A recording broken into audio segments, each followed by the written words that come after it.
I'm Mike Bacidore, Editor-in-Chief, and I'm joined today by Jagannathan Raghunathan, the Director of Cyber Physical Security Services at Bureau Veritas and co-chair of the PLC Security Top 20 list. Welcome. Hi, thank you so much for having me. Sure, thanks for joining us. Now, the Cybersecurity and Infrastructure Security Agency, CISA, issued this past week an alert regarding a significant increase in the cyber threat actors targeting PLCs in the water wastewater sector. And CISA is urging all critical infrastructure owners, operators, and integrators to remove publicly exposed PLCs and other OT devices from the internet ASAP. Threat actors are targeting exposed PLCs, and they have modified passwords to lock out operators and disconnected the PLCs by changing IP addresses. Jagannathan, can you tell me a little bit about the PLC Security Top 20 list? What is that? So, the PLC Security Top 20 list is a volunteer-based industrial initiative that kind of identifies the most common cybersecurity practices for programmable logic controllers and industrial hardware, right? So, it focuses practical actions that owners, machine builders, system integrators, and operators can implement to reduce risk across the PLC lifecycle.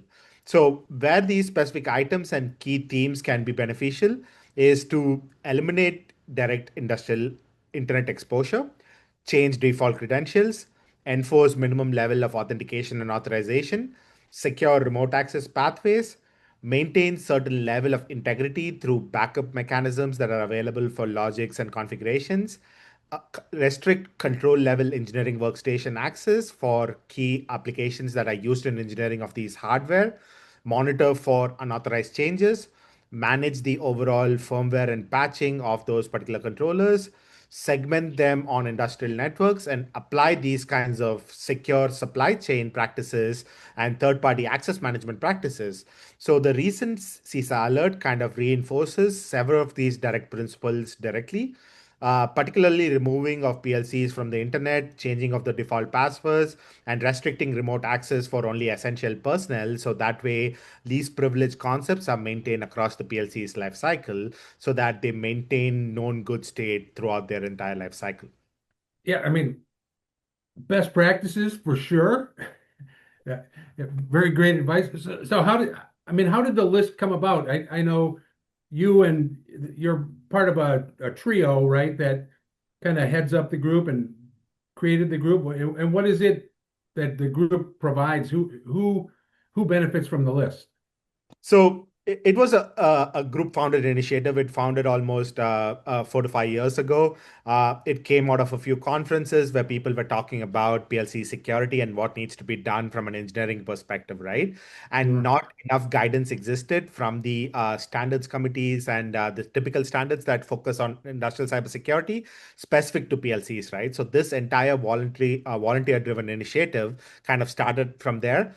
At Mericia, who originally started this initiative a few years ago, kind of established a version one of those PLC security practices.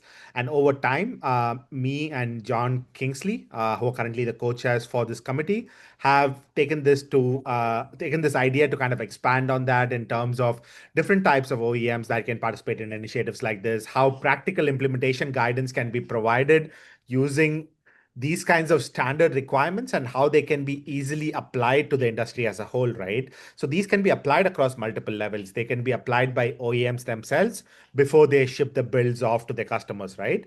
Or they can be applied at an implementation stage by system integrators or by anyone who is touching a PLC for a client's environment, or by the client security teams and engineering and operations teams themselves, because none of these are security skilled requirements, right? These are engineering focused requirements which focus on using the hardware's inherent controls to kind of bolster the security practices that can be built for a programmable logic controller. Right. So why is it that PLCs are, I mean, what makes them vulnerable? What is it about a PLC that's just Yeah. I'm open? Yeah. So PLCs, as most of them know, have been designed from the late 1940s, 1950s, when the Industrial Revolution with happening with Ford, and that's where it's kind of been maturing, right? But the maturity of it, we have a lot of functionality today that has been developed by various OEMs. But the cybersecurity side of things kind of started after Stuxnet happened in late 2000s, right? So Sure. Stuxnet was kind of like the primary drivers behind PLCs being manipulated to do things that they were not intended to do. So many PLCs were designed decades ago with reliability and availability as their primary objectives and not cybersecurity. So historically, these PLCs have operated in isolated industrial environments where physical access was restricted, networks were proprietary, internet connectivity was uncommon. Threat actors were considered a realistic design requirement. They were not considered as part of the threat life cycle, right? But that has consistently changed over the last 15, 20 years as technology has continued to evolve. We have like internet connected devices now. We have like cloud hosted SCADA platforms. We have like AI driven programming and all these kinds of technology initiatives that has changed the attack path so much. But the basics foundation in terms of what a PLC can do in terms of security capabilities has fairly remained stagnant, right? So because of that, what we do is we kind of take it into two parts. What is the capability available for the PLC today? And that's what PLC Security Initiative focuses on in terms of inherent controls that can be applied. And what capabilities can the OEMs do to kind of build more capabilities into their products, where we work with OEMs to kind of say, hey, what capabilities doesn't exist today in your devices and how controls can be built in terms of using their asset itself to build the control or set up compensating and mitigating control mechanisms for PLCs to reduce the overall residual risk of PLCs being exposed, right? So as a result, what happens is many PLCs today lack strong authentication mechanisms, have limited logging capabilities, have support for many legacy protocols, which are open text protocols that kind of communicate over clear text, like Modbus, for example, right? It has been in the industry for so long that the secure authentication capabilities don't exist in standard editions of Modbus, but still it is the most commonly used protocol in today's day and age too. All these kind of make sure that configuration changes go with minimum security controls, right? So that's the current state. So the objective is they have to change that into a long-term and a medium-term future state where they apply things that are possible and realistically possible with today's capability, and then expand that into future capabilities wherever these capabilities become available from OEMs. So these CISA observed threat actors are successfully tracking these exposed PLCs, right? There are initiatives, say, for example, like the Shodan, which kind of tracks out remote controlled infrastructure, which are available and exposed over the internet. So those are information that are readily accessible through open source intelligence, and other Mhm. open source intelligence sources can be implode to kind of say, hey, how do we make sure that we identify what of these issues exist in a particular environment, and how do we keep tracking them throughout the remediation lifecycle? Right. So you spoke before about 20 years ago and just the way that access has changed over the past 20. I mean, I can remember 20 years ago where, the access point was there's a firewall, and then you have to grant access through the firewall, and you'd be on the phone calling them, okay, I'm going to open it now, Yep. and okay, you're in, go ahead, and then you'd wait, and when you're done, okay, and now it's closed. I mean, it Yeah. was, very, very much controlled because Control. there was Yeah. no there was no automation as part of that. But how is that, certainly in the past 5 to 10 years, that especially with COVID and remote access, that's just exploded. Why is it just for remoting into the PLC for programming, or is the PLC exporting data, or what is the data that's being transferred back and forth? So multiple things are happening, right? Yeah, like you rightly said, COVID is one of the biggest differentiations that has happened over the last few years. Industries needed to start adapting because they no longer had a workforce which had access to the industrial environment, right? So a lot of the things that were not safety critical were done through remote roles. So engineers kind of started becoming remote, operations personnel started becoming remote, cloud infrastructure started coming in to support more centralized SCADA systems that are hosted on the cloud, so that the dependency on on-prem infrastructure slowly started getting blurred, right? So hybrid infrastructure started taking its place. So because of that, what's happened over the last few years is a lot of companies do their own ways, right? Connecting a device to the internet can happen through multiple ways. You can directly connect it using a 4G or an LTE connected modem and have your engineers team viewer into a particular infrastructure, right? That's not ideally the most secure method, but there are multiple levels of maturity when organizations look at controls like these, right?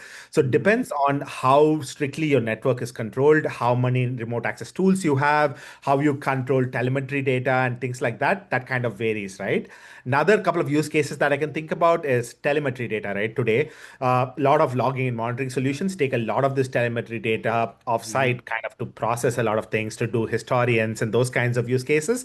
So Right. data goes into centralized data warehouses where the data is being available for either for action or for feedback, right? So that data has to leave the on-prem solution to kind of have that data available for the global use cases that companies are trying to build, right? And then the third aspect that I want to highlight is AI, of course, right? With the advent of AI coming in, there are a lot of coding initiatives that are coming up around programming, for example. IEC 61131-1 programming languages are being automated to a certain extent using AI programming softwares that are being built by OEMs, that are being built by external companies. So what's happening with that is the explosion happens in terms of authentication usage, right? So the number of service accounts that is essentially being used by an artificial intelligence kind of explodes, right? These are non-human Mhm. identities. They're not attributable to a single person. So it makes it that much more difficult to have that non-repudiation tracking in terms Mhm. of what actions that particular non-human identity is doing. And it is happening at machine speed, right? So even if someone detects something happening, how can someone respond to a human with a human pace for something happening at a non-human level, right? So that becomes almost a impossible situation to kind of handle. So because of these kinds of use cases that are slowly developing in the industry, and a lot of IT enabled service organizations and OEMs focusing their capabilities on digital transformation, the PLCs are becoming much more open these days, right? But Mhm. that still comes with the limitations that the PLC already has in terms of hardware because of the issues that we've already spoke about. So that becomes like a situation which kind of becomes a toxic combination for setting up secure architectures for areas like these. Excellent explanation. The both you previously and then in the CISA alert, one of the recommendations was for firewall or VPN of some sort. What is the? I know we're running short on time, but what is the benefit of something like that in order to provide like an air gap of sort to the PLC? What is the real benefit of it? So air gap in today's technological age has almost become a myth, right? So it's almost too difficult to keep implementing and have that sustained operations in place. So in an ideal scenario, what needs to happen is controlled access, right? Like we spoke about, having that controlled access from a network perspective in terms of different endpoints that can connect into a particular critical infrastructure network. Which of those people have roles in terms of accessing that software, having granular role-based access control in terms of how those are set up on engineering software, safety software, maintenance software, and those roles tied to individuals, right? With the principle of least functionality and least privilege kind of applied, with compensating and mitigating controls around detection of various kinds of incidents and threats that can happen, right?